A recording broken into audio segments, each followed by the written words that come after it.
devastated and heartbroken. Apple CEO Tim Cook on Kobe's demise. Apple CEO Tim Cook tweeted, "Devastated and heartbroken by the passing of Kobe Bryant.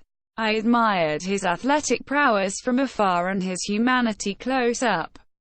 He was an original." The NBA legend and his 13-year-old daughter Gianna were among the 9 people who died in a helicopter crash on Sunday. The helicopter crashed into a hillside in Calabasas, California.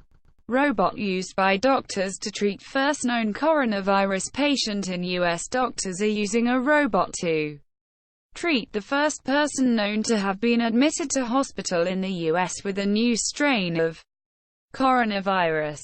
Equipped with a stethoscope, the robot is helping doctors take the man's vitals and communicate with him through a screen. The man was in stable condition and remains in isolation, doctors said.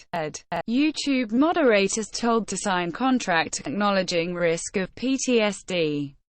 Reports some YouTube content moderators are being forced to sign contracts acknowledging the job could impact their mental health and cause post-traumatic stress disorder, PTSD. The Verge reported. The document was given to workers after a report highlighted the mental toll that moderators face after reviewing disturbing content.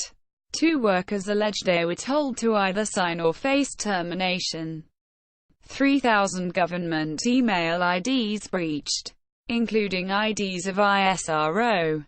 Nuclear scientists report at least 3,000 government email IDs with the gov.in extension, including entities like BARC, ISRO, Atomic Energy Regulatory Board, have been found to be compromised. According to the Quint, the passwords of the email IDs have reportedly been leaked in plain text across multiple databases of leaked emails on the deep web and dark web.